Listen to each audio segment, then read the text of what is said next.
Assalamualaikum warahmatullahi wabarakatuh. Kita bertemu lagi di channel Inspirasi Oktara. Kesempatan untuk menjadi penerima bantuan PKH dan juga BPNT untuk periode ini ternyata sudah habis alias sudah ditutup. Dan ini ada hubungannya dengan pencairan bantuan pangan non-tunai untuk yang disalurkan oleh KKS periode bulan Mei dan juga Juni yang saat ini sedang ditunggu-tunggu oleh KPM. Nah, apa kira-kira hubungannya? Anda harus menyimak video ini hingga tuntas, jangan sampai Anda skip agar informasi yang saya berikan di kesempatan kali ini bisa Anda terima dan bisa Anda pahami secara utuh. Tentunya jangan sampai gagal paham hanya karena membaca judul atau membaca thumbnailnya saja.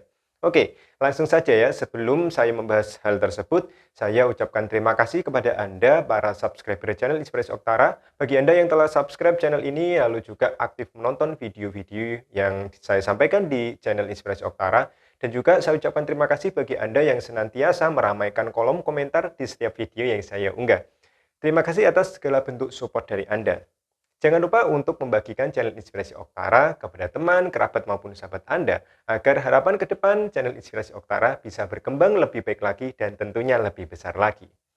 Oke, langsung saja tanpa perlu berlama-lama lagi terkait dengan telah ditutupnya untuk kesempatan bagi Anda yang ingin memperoleh bantuan PKH maupun bantuan pangan non-tunai untuk periode ini, yaitu yang saat ini sedang berlangsung adalah periode penyaluran PKH tahap kedua tahun 2023 dan juga untuk BPNT yang disalurkan oleh PT Pos Indonesia ini untuk kuota April, Mei, Juni sudah dilaksanakan dan yang untuk melalui kuota disalurkan oleh KKS ini untuk Mei Juni yang akan disalurkan tentunya.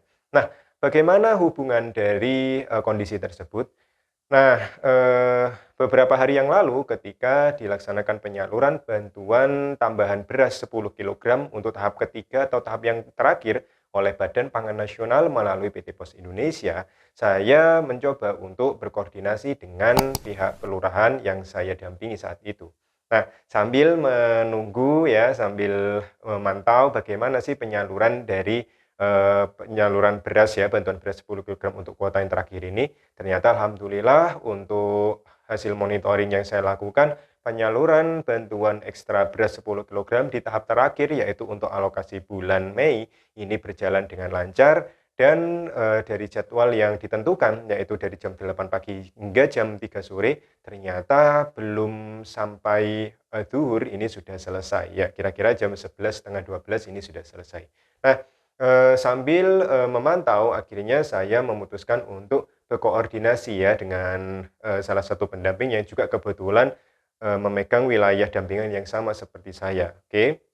Kami berkoordinasi dengan pihak kelurahan dan secara khusus akhirnya kami berkoordinasi dengan operator DTKS yang ada di kelurahan tersebut. Alhamdulillah memang operatornya the best ya saya katakan karena memang responnya luar biasa, lalu pengetahuan beliau tentang DTKS, tentang SIX, tentang bantuan sosial ini juga sudah luar biasa sehingga beberapa hampir 1 jam mungkin ya kita ngobrol, kita nyambung sekali terkait dengan bagaimana skema untuk penyaluran bantuan sosial, bagaimana skema untuk mencoret orang yang sudah meninggal, lalu juga memverifikasi orang yang sudah layak, dan yang lain sebagainya. Nah, dan tiba ketika kami mengobrol dengan pihak operator, ternyata ada salah satu masyarakat, salah satu warga yang datang ya menyampaikan keluhan agar diterima, agar bisa memperoleh bantuan sosial seperti tetangganya, bisa memperoleh PKH ataupun BPNT, atau syukur-syukur bisa memperoleh keduanya. Dan saya menjadi saksi ya ketika saat itu ya untuk proses pengajuan seperti yang sudah saya ceritakan sebelumnya. Masyarakat luas ya bisa mengajukan agar bisa masuk DTKS dengan cara menghubungi operator DTKS yang ada di desa atau kelurahan. Nah, singkat cerita, ketika masyarakat tersebut salah satu warga itu mengadu, lalu operator menangani dengan baik, melayani dengan baik, lalu menginput ya, menginput usulan dari masyarakat itu ya, dari warga tersebut diinput dan ketika dicek, ya ini hasilnya bisa Anda lihat di layar. Nah, untuk proses pengusulan melalui DTKS ini masih bisa ya dilakukan, yang penting namanya sudah disetor, lalu data dirinya dicatat, sehingga nanti tinggal menunggu adanya musyawarah kelurahan atau musyawarah desa. Jadi di dalam musyawarah tersebut butuh tanda tangan dari pihak-pihak yang bersangkutan, termasuk juga dari pendamping sosial dan juga dari TKSK. Nah, ini butuh tanda tangan dari beberapa elemen. Nah, jadi karena sudah menunggu tanda tangan yang jelas, warga tersebut akhirnya kembali. Dan yang sangat menarik adalah apa yang saya tampilkan di layar, yaitu adanya status untuk pendaftaran PKH maupun BPNT yang ternyata untuk periode ini sudah penuh ya, tertulis jelas ya kuota hampir atau sudah penuh, baik itu PKH maupun bantuan pangan non tunai.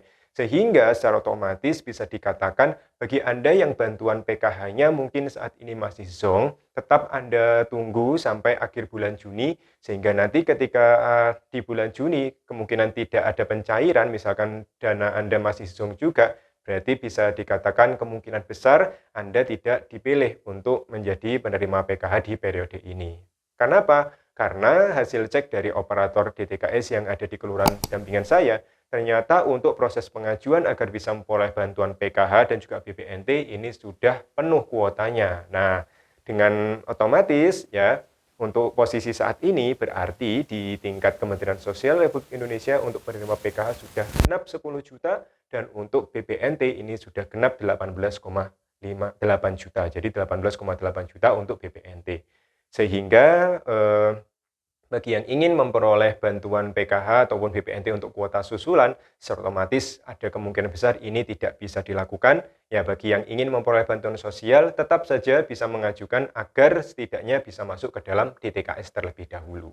Seperti itu ya. Jadi, bagi masyarakat luas, bagi masyarakat yang ingin memperoleh bantuan sosial, silakan Anda datang ke kantor desa atau kelurahan, antri terlebih dahulu agar dimasukkan ke DTKS. Untuk saat ini, saya jelaskan sekali lagi bahwa kuota PKH dan BPNT untuk pengajuan ini masih penuh kuotanya, sehingga yang nantinya sudah ada di DTKS supaya bisa memperoleh PKH ataupun BPNT, ini menunggu antrian selanjutnya untuk menunggu kuota PKH atau BPNT ada yang berkurang. Mungkin meninggal, mungkin sudah non-komponen, mungkin sejahtera, baru setelah ada pengurangan yang ada di TKS akan dimasukkan. Nah, lalu ini menjadi tanda yang baik tentunya bagi KPM yang sedang menunggu kuota BPNT Mei Juni cair ya. Ada rumor bahwa tanggal 15 ini insya Allah akan ada pencairan serentak untuk bantuan pangan non tunai kuota Mei Juni. Nah, untuk info awalnya ini saya tidak bisa melacak ya, saya juga tidak bisa mencari sumber utamanya dari mana, sumber asalnya kok ada istilah tanggal 15 pencairan serentak. Tapi jika itu memang doa bersama dari para KPM, semoga saja ini menjadi kenyataan ya, tanggal 15 bisa tersalurkan. Nah, hubungan dengan adanya status PKH atau BPNT yang kuotanya sudah penuh di pusat apa? Nah, jika kita lihat bahwa untuk periode penyaluran tahap kedua dan juga BPNT yang sudah berjalan, ini kan otomatis sudah dipenuhi. Sehingga secara otomatis bagi KPM yang disalurkan oleh KKS, ini memang seluruh wilayahnya, seluruh wilayah di seluruh Indonesia ya tentunya ya, untuk kuota Mei Juni yang KKS ini masih zonk. Sehingga ketika tertulis kuota ini sudah penuh, maka Kementerian Sosial tidak akan membuka lagi usulan baru untuk penyaluran BPNT periode Mei Juni. Nah, ketika sudah selesai, ketika jumlah penerimanya sudah komplit 18,8 juta KPM, maka secara otomatis ini langkah selanjutnya adalah persiapan untuk mencairkan bantuannya, yaitu BPNT kuota Mei dan Juni. Jika kita lihat di beberapa daerah, ini bantuan PKH tahap kedua sudah berhasil di top up, seperti BNI, Mandiri, BRI, BSI, semuanya sudah masuk, dan juga penyaluran bantuan beras 10 kg sampai tahap ketiga sudah dilakukan. Itu artinya Kementerian Sosial tinggal menunaikan untuk kewajibannya men-top up kuota BPNT alokasi Mei Juni di KKS. Nah, seperti itu ya. Jadi hubungannya sangat jelas sekali. Status di DTKS kuota sudah penuh, dengan artian Kementerian Sosial akan siap untuk menyalurkan bantuan BPNT untuk alokasi Mei Juni yang disalurkan melalui KKS. Semoga saja ini bisa secepatnya terrealisasi, semoga saja harapan saya minggu depan ya ini sudah ada kabar yang baik dari Kementerian Sosial dan semoga saja secepatnya kuota BPNT untuk alokasi Mei Juni ini masuk ke KKS masing-masing penerimanya. Oke, mungkin itu saja informasi, sharing informasi ya untuk Anda, semoga bermanfaat. Terus dukung perkembangan channel Inspirasi Oktara. Saya Hiri, wassalamualaikum warahmatullahi wabarakatuh.